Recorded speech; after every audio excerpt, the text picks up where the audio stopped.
What if I told you that one of New York City's most overlooked neighborhoods once sat on the edge of a revolution, watched cities burn in riots, hid secret speakeasies during Prohibition, and still carries scars most people walk past every single day? This isn't Manhattan. This isn't Brooklyn Heights. This is Ridgewood, Queens, and its story is far more dramatic than you think.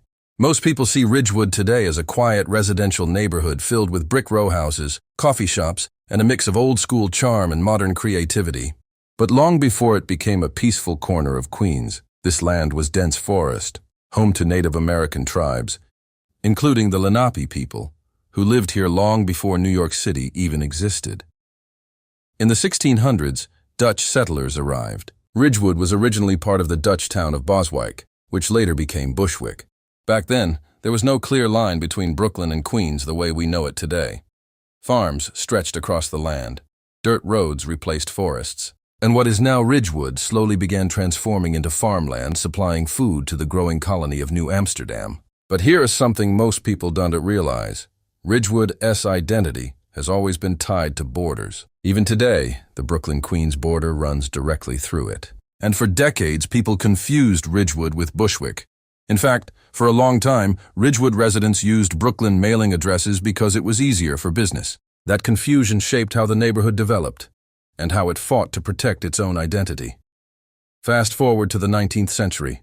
Ridgewood wasn't glamorous. It wasn't wealthy. It was industrial. Factories began appearing. Breweries flourished. German immigrants, followed by Irish and Italian families, moved into the area looking for opportunity. The streets filled with workers. The sound of machinery echoed through brick buildings. And slowly, Ridgewood became a tight-knit, working-class community. One thing that still defines Ridgewood today is its architecture. Walk down streets like Stockholm Street or Woodward Avenue and you'll notice something different.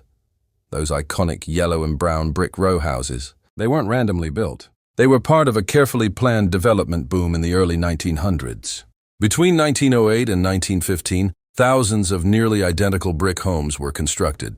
Developers wanted clean, modern housing for factory workers. They used fireproof materials, decorative cornices, and uniform designs. At the time, this was considered progressive housing, safe, sturdy, and affordable. And here is something fascinating. Ridgewood has one of the largest collections of early 20th century brick row houses in New York City. Entire blocks are now historic districts. These buildings weren't built for luxury.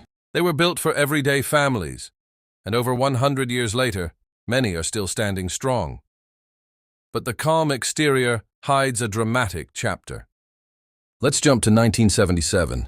New York City was in crisis. Crime was high. The economy was collapsing. And on July 13, 1977, a massive blackout plunged the city into darkness.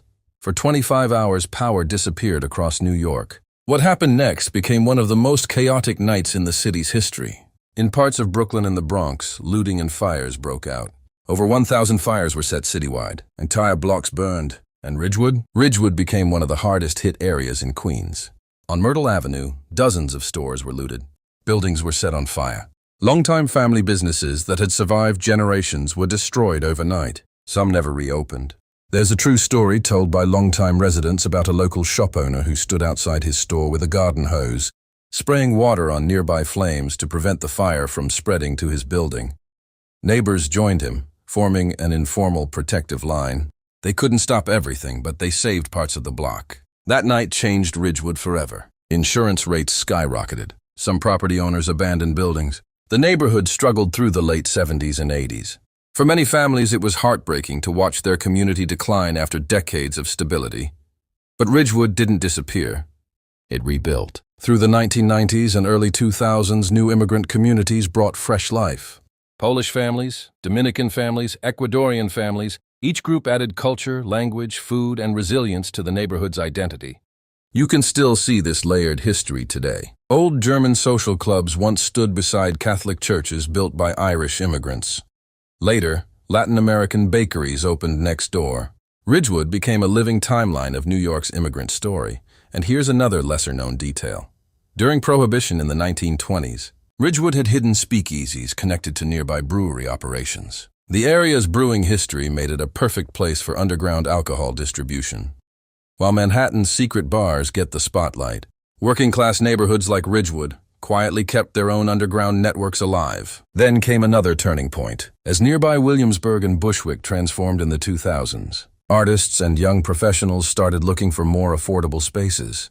Ridgewood, with its solid housing and subway access, became attractive. The M train and L train connected it directly to Manhattan.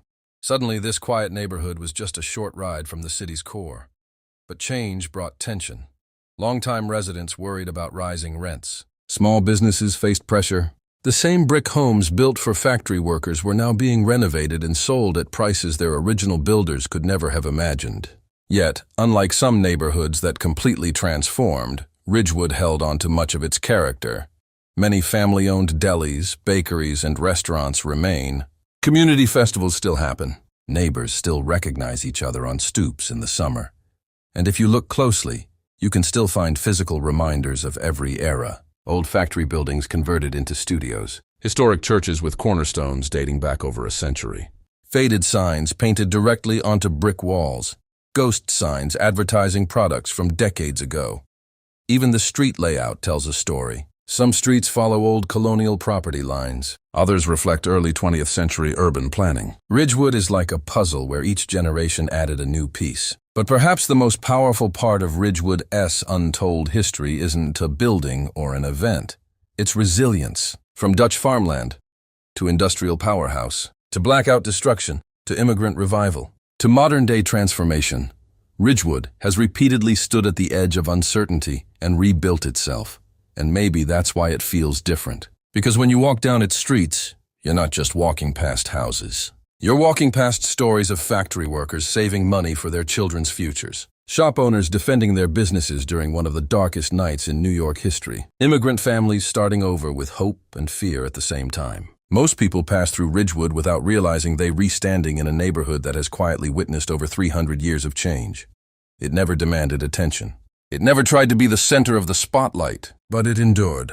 And sometimes, the most powerful histories aren't the ones written in tourist guides. They were the ones hidden in brick walls, old stoops, and the memories of people who never left. So next time you hear someone say Ridgewood is just another part of Queens, remember this: it's not just a neighborhood. It's a survivor.